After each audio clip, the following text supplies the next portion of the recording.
When you do it in the West, it's for public order. When we do it, it's oppression. Okay, this doesn't take us any further. You cannot fight one terrorist organization with another one. Turkey has outraged many of its allies and partners with its military operations in Syria and a whole catalogue of human rights violations against its own people.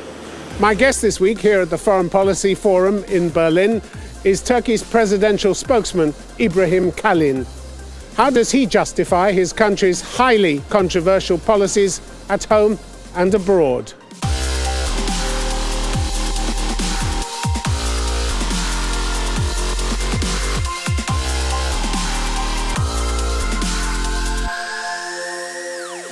Ibrahim Kalın, welcome to Conflict Zone. Thank you. Let's start with Mr. Erdogan's trip to Washington a couple of weeks ago. He went to change minds, to change influential minds in the United States, to talk about the justification for your military action in Syria, but he appears to have failed to change those minds comprehensively. Why did that happen, do you think? Well, for us, the visit went well, actually. We have good relationship with the Trump administration. Some people at the Congress obviously... With Trump rather than the administration, yeah? Well, if you want to make that distinction, that's for domestic American politics to comment about, but obviously some people in the Congress have a different view. The ones he hoped to influence had a different view. Yeah, and our president made a very clear case, actually, for why we went in there, because our goal has been to clear our border with Syria from more terrorist elements, from whether ISIS or PKK-related groups. But they weren't buying it, were they? Well, I think they're mistaken. Leading members of the Republican Party, Senator Lindsey Graham, for instance, chairman of the Senate Judiciary Committee, he seems to have particularly angered your president by talking about the military action as an invasion. But what did you expect? Well, he got his answer, obviously. Our president told him very clearly that he cannot call Turkey an invader. But the president also got his answer, didn't he? He said the reason it's an invasion, this is Lindsey Graham, the reason it's an invasion is that's exactly what you did. I warned you not to do it, and everything that I was worried about came true in spades. Well, it is Senator Graham who said a couple of years ago to Ash Carter, then the defense minister of the United States, that PKK is the same as PYD-YPG. PYD-YPG in Syria is the PKK. He's the one. He said this on record. Now he's changed his position.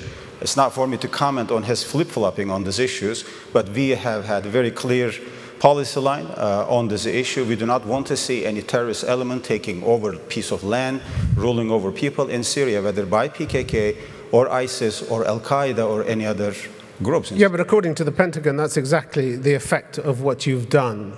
The Pentagon said just a week ago, quoting information from the Defense Intelligence Agency, the terrorist organization, they're talking about ISIS, exploited the Turkish incursion and movement of US forces to reconstitute capabilities and resources within Syria and strengthen its ability to plan attacks abroad. That's exactly what you didn't want to happen, isn't it? Well, to the contrary, actually, it was PYD-YPG in Tel Abyad and Ras Al Ain that released about 800 ISIS terrorists in prison. When President Trump spoke to our president about, so what Turkey is going to do about the ISIS prisoners, and our president said very clearly on that phone call that we will take care of them. That is, we will keep them locked up, we will not release them, we will try them, we will try to return them to their countries of origin, and this is what we did. But it was YPG, PYD that released them from a prison in Ras Al Ain. They know this, that's on the record. Eminently foreseeable that that would happen. Why will they do that? And this why is did the result. YPG do that? Result. But why did YPG do that?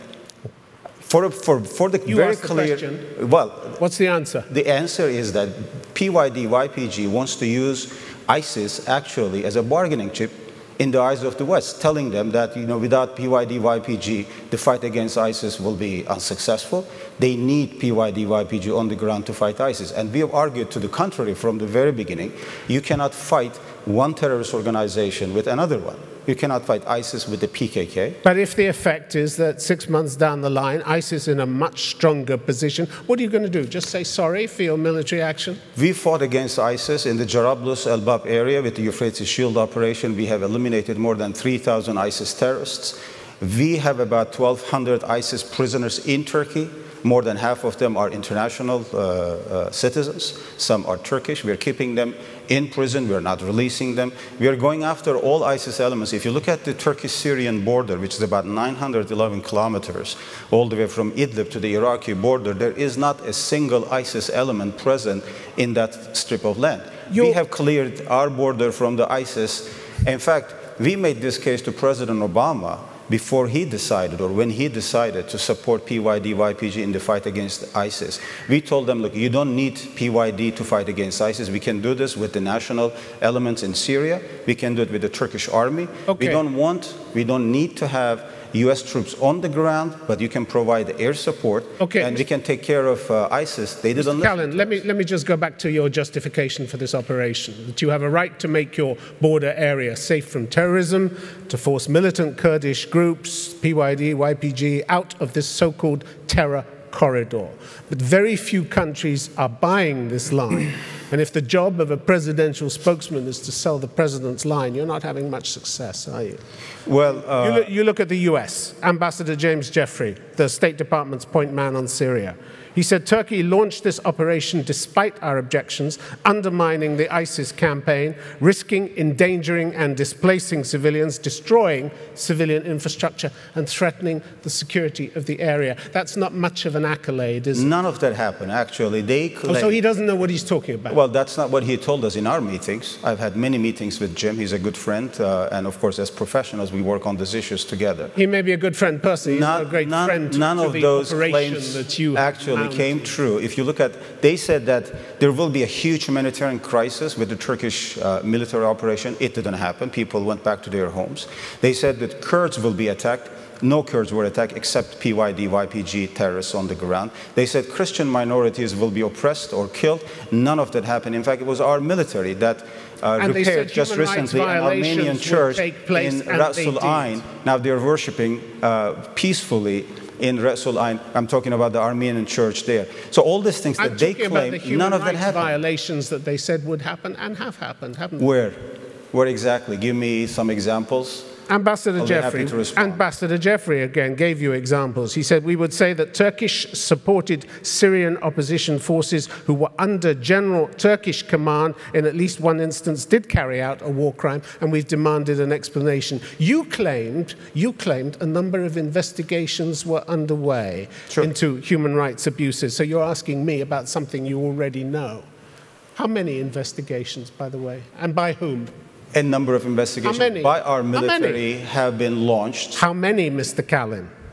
How many? Some of them are operational details. I will rather not share them. You can tell me if there are any human rights probably investigations you will find out going on. As a good journalist, you don't know, you can search and you don't know. find. It's just a blanket excuse, isn't it? Look, if you look at the civilian casualties in the Syrian war, can you guess how many people, how many civilians have died in the operation in Raqqa? Make a guess. We're not talking about... No, you're talking about Syria. You're talking about Syrian civilian casualties. We are talking about human rights violations. Around 3,000 civilian people died in Raqqa. The city of Raqqa was destroyed, leveled to the ground. Around 1,000 people, civilians, were killed in Deir ez-Zor. And in Mosul, again, in the fight against ISIS. If you're going to talk about all this, I think we should be very candid and clear about these issues. Anywhere it would be nice to be 9 to 11,000 you're very vague about killed. Human rights investigations. 9 to 11 civilians were killed in the fight against ISIS in Mosul alone. How many civilians have been killed in our operation? Mr. Callan, you don't have a great record on investigating human rights violations, do you? So why should things be different now? In 2016, the UN Committee Against Torture cited credible reports of Turkish law enforcement officials engaging in torture and ill treatment of detainees. The committee said it was concerned at the reported impunity enjoyed by those who committed such acts. Impunity doesn't suggest you were doing much investigation into those things, does it? We have a zero tolerance policy towards torture. We have, in fact, cleared our prisons, our judicial system from torture. We've had this in the past. But what you're referring to is what happened right after the bloody coup attempt on July 15, 2016, when the FETÖ terrorists carried out a coup attempt in Turkey, killing 251 people. It doesn't license you to torture people. I didn't say there is torture. I'm not saying this to justify. I'm referring to those who made those claims, who were actually behind this coup attempt, killing 251 people, injuring around 1,200 people, they had the intent to kill the elected president of Turkey. The reports, Mr. Kalın, go on and on. 2 years ago, the NGO Freedom from Torture said that from 2011 to 2016, all the years when Mr. Erdogan and the AKP have been in power, Turkey was one of the top 10 countries for referrals after torture. And in 2016, you moved into the top 5. No known investigations were ever carried out. The number of investigations have been carried out. How many? As I said, we have... How many and by whom? You want me to say 20, 30, 40? Well, I can give is you that the what full, you full want to detail. say? I'd like the truth. I will be happy like to give the you truth. the exact numbers. I don't have the reports with me. I'll be happy to send them to you. In 2017, the Council of Europe's Commissioner for Human Rights said the problem of effective investigations and impunity of security forces is a very long-standing and entrenched problem in Turkey. So you're not fooling anyone, are you? No, with this talk of we are not in the business of fooling anyone. We are taking care of our own national security. When you face this kind of credible national security threats against the PKK or from the PKK, from ISIS terrorists, from FETÖ terrorists, those terrorist organizations, the West only recognizes one of them. That is ISIS, because it attacks Western interests. But the others, since they are only in Turkey and attacking Turkey, the elected government, the security forces, or the civilians, nobody wants to talk about it. Mr. Kalın, you sent in last month, you sent in your Syrian proxy forces into the northeast corridor of the country, knowing that in all likelihood they would torture, abuse, and possibly murder people, because that's exactly what they had done in the northern city of Afrin, which you seized in 2018, isn't it? Not at all. In August that year, Amnesty International reported you gave free rein to Syrian groups armed by you to commit serious human rights abuses in Afrin. That didn't happen in Afrin. There was looting in Afrin, and they were penalized. But it's the same group. By the way, we are talking about the Syrians themselves fighting for their own freedom, for their own country, against the brutality of the Assad regime, to which the Western world has now turned a blind eye. We are the only ones actually taking care of millions of refugees and the Syrians in both Turkey and on the Syrian side. It's the same Syrian National Army which the Americans supported or promised to support 5 years ago, 6 years ago. They changed their policy in the course of time. It's the same Syrian people who fought against the Assad forces in the Idlib area. When they fought against Assad and ISIS in that area, everybody applauded them. What's the situation now? When they came to PYD, YPG held areas, suddenly the air changed. They said, well, they are terrorists, they are jihadists. They are the same people who fought in Idlib. Everybody is thankful to Turkey for keeping things under control in Idlib because we prevented another major Well, I don't see much migration gratitude. I don't see much gratitude coming your way at the moment. We are basically taking care of about 7 million Syrian refugees for the last 4 or 5 years. We are preventing another major humanitarian crisis, another migration from Idlib. I know so that we're doing line. more than anyone else. I know that actually. line. We've heard that line. Do you know what the situation in Afrin is now? It's very calm. Year? It's very calm. No, there is no very ISIS. Calm. Okay. There is no ISIS. There is no PYD there. Much of what you're saying is PKK propaganda. Well, you say it's you're very, listening you say to it's PKK very people calm. in Syria. You say it's very calm. They are upset about Afrin. The reason they are upset about Afrin, they lost a big chunk of land. If you ask the original Kurdish people living in Afrin, which is about 400,000, by the way, in Afrin, ask them how they are being treated now compared to how they were treated under PYD, YPG control. 2 months ago, the UN Human Rights Council, 2 months ago, the UN Human Rights Office reported the situation in Afrin, contrary to your nice assurances, remained dire. Armed factions had carved up the province into zones of influence. There was repeated kidnappings, torture, extortion, and assassination. That's some legacy you left behind, isn't it? No, look, we have cleared Afrin from PYD, YPG terrorists, which are the Marxist-Leninist leftist group, which is supported by all the freedom-loving liberal Western countries, including the Trump administration, which is really mind-boggling for me that the United States will support a Marxist-Leninist organization in Syria in the name of fighting against ISIS. Well, what's baffling to them is that you have your forces on the ground, according to William Roebuck, who's the top State Department official in northern Syria. Your forces have committed abuses on the ground, war crimes, and ethnic cleansing. He said on November the 7th, Turkey's military operation, spearheaded by armed Islamist groups on its payroll, represents an intention-laced effort at ethnic cleansing. It was, he added, an unprovoked military operation that at the time he spoke, November the 7th, had killed some 200 civilians and left over 100,000 people newly displaced and homeless. We've heard this many times from the CENTCOM people within the Trump administration, which actually never got themselves reconciled with the fact that we are taking this action against their so-called allies. You want them to reconcile with ethnic cleansing? You want them to recognize... They are reconciling themselves with the PKK terrorist network in Syria, giving them piece of land, and then while at the same time talking about Syria's territorial integrity or ethnic balance in Syria. How can you explain the fact that you favor one ethnic group, which is linked to a PKK terrorist network, the so-called Kurds, against all the Arab, non-Kurdish, non-PKK Syrians, the Arabs, the Christians, the Turkoman, all the other Syrians? They are coming to us, telling us the oppression that they are living under the YPG. Mr. Kalın, we've talked about some of the criticism of your actions, especially from allies, but what you really want to stamp out is criticism at home, isn't it?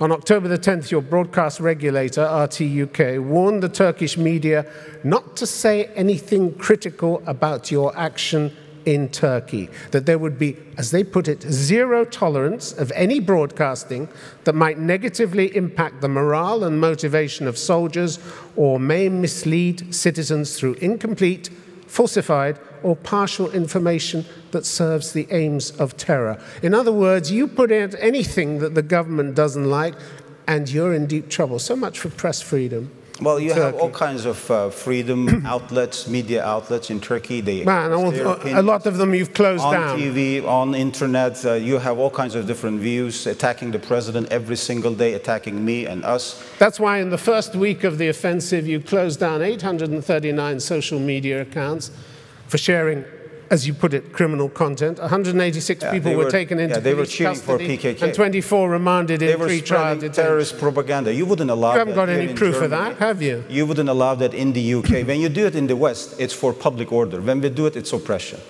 Since the 2016 coup attempt, 180 media outlets have been forcibly closed, over 220,000 websites blocked, according to the NGO Article 19. In September, it said scores of journalists remained in jail or under travel bans.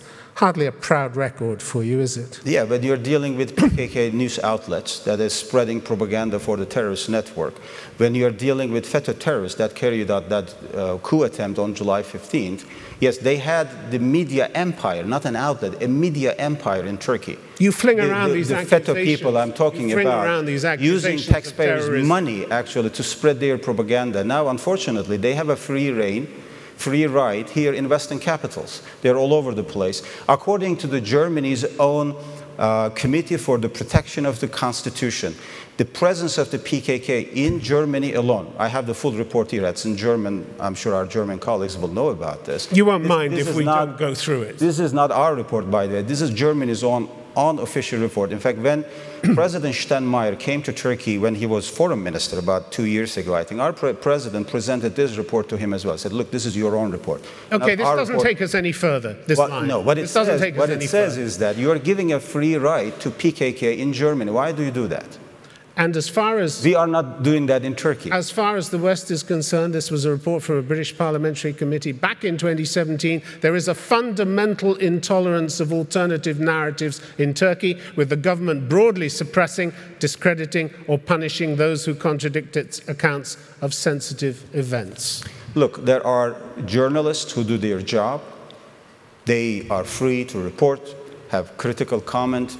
Nobody has any problem with that. There are those who spread propaganda, who use actually ID cards, press cards, but function as PKK operatives or and those are people you subject to extreme conditions in your prison. Like Ahmet Şık, for instance, from Cumhuriyet newspaper. Reported to have been spending time in solitary confinement. By the Gülenists in the first place. He was put in prison by the Gülenists. Oh, so that makes it all right now that you've kept him in prison. No, but what I'm saying, this is the extent of the power that these people had in Turkey. We are clearing them from the media outlet, from the judiciary, from the police. What do you mean you're cleaning? You don't have anything against him. No. I'm talking about the FETÖ people that had, in fact, the judiciary, the security forces in their hands. And now we're clearing them. Most of the things that you're referring to, in fact, is a reference to these people. I'm referring also to what the EU Commission in its latest report called the backsliding on human rights, backsliding in a number of areas affecting human rights. It says your accession negotiations have effectively come to a standstill. It's time to end this, isn't it? Because you have no intention of meeting the conditions for membership that have been set down by the EU, have you? We were promised to be a full member in the European Union many times. And then you violated human rights, left, right, and center. And we've been waiting since, I don't know, 62, 63 officially. We got an official date in 2004 and 5. It was our president, President Erdogan, actually, who put so much political capital into this. And we were presented with a package of 36 chapters. No candidate member was ever presented with this many chapters. And then what happened? 15 years later, we open only one chapter, close only one chapter. I'm not even talking about You're saying you're the victim here. You like to play the victim. The victim of what? Bias against Turkey? I don't see myself as a victim. I'm just stating the facts. Look, there is an enlargement process or fatigue in Europe. Right? And there are conditions to be met. They don't want to And you don't meet expand. them, Mr. Kalın. And there is a negotiation fatigue in Turkey also. How long will it take? Another century for Turkey to be a full member? That's up to you, isn't it? One thing if you after abide by another. the conditions, it could happen quickly. Look, most of the You're things not that we are talking interested, about, for example, in Eastern Mediterranean today, is related to the Cyprus issue. You remember what happened in 2004 with the Annan referendum? For the unification of the island, the Turkish side said yes, the Greek side said no. And what happened afterwards? In fact, the EU what do you put this down to? What I'm the saying anti-Turkish is chorus that you talk so much about? Is this part of the anti-Turkish chorus that you often talk about? I'm talking about What are you saying here? a failure of consistency. Are you saying the EU is and biased principle against Turkey? In the EU, after the referendum, what they did, instead of actually challenging the Greek side on this issue, they accepted the Greek side as a full member. And that violated another key EU principle. You don't bring in a bilateral territorial dispute into the EU. They did exactly that. And now, for the last 14, 15 years, we've been dealing with this issue. So, but my point is that it's either Cyprus or human rights issues, or security, or Turkey's. It's one thing after another that is presented as an excuse or an obstacle for Turkey's EU membership. Okay, so you know what the conditions are, so you either want to meet them or not. Call it a day then. If you're fed up with it, call it a day. If the EU wants to do it, they're welcome to do it. We are still committed to joining the EU as a full member, nothing short of a full member. Mr. Kalın, let's just look briefly in the time we have left at the purges, the people who were after the coup attempt in 2016. I think I already answered that. The people who were fired from their jobs. Many thousands of them had to be cleared later on because the charges against them were nonsense, weren't they? Thousands of people who were falsely implicated in the coup attempt had to be reinstalled because the allegations against them were false. Not that they had the chance to defend themselves before they were fired. This is life under your AKP, isn't it? All right. You get purged, you have no chance to defend yourself. Are we on the eastern side or the western side of Berlin right now? Does it matter? What? On the eastern side. You know how many people were fired from their jobs when the unification happened in We're not talking about Germany. No. We're talking about... Look, you have to see this in context. I know you don't want to talk about this. You have to see this in context. And embarrassing. You know, no, when it comes to your own issues, you want to provide the context. When it comes to Turkey, you deny me the right to state the context. I'm asking the audience here, how many people were fired from their jobs when the unification happened in 1989? I'll give you the number. 500,000 people. So These are civil workers, these are soldiers, these are journalists, these are diplomats. You can play the what about game, and it's very fashionable. No, I'm providing a context these days. What about Mars? This. What about Venus? I'm what providing about Russia? A context what about China? For what happened in Turkey. You're trying to evade about the purge. Answering the question. It's a very simple The fact is that tens of thousands of people were fired and humiliated, and their reputations were drawn through the mud before finally they were able to clear their names. Because there is a judicial path for this. Yeah, but look what happened in the meantime. They have applied. Those who were cleared, in fact, are free either to go or to apply for their jobs, and that's still a process underway. of course. I'm not saying that everything is perfect there. There is still room for improvement. There are still things that we need to do to make sure that these people have their full rights. But you have to see this in context. Your party has sat back and watched countless people's lives ruined while you threw allegations at them that turned out to be false. There is a judicial process for them to apply. Eventually, yeah. Eventually, maybe. There was for this 500,000 Who cares about people, the collateral damage? Yeah. Huh? There's 500,000 people who were fired from their jobs during the unification because they were suspected of working for SATSI, the Eastern German intelligence. They were suspected. But we're talking about Turkey. We are talking about people in Turkey that carried out a military coup.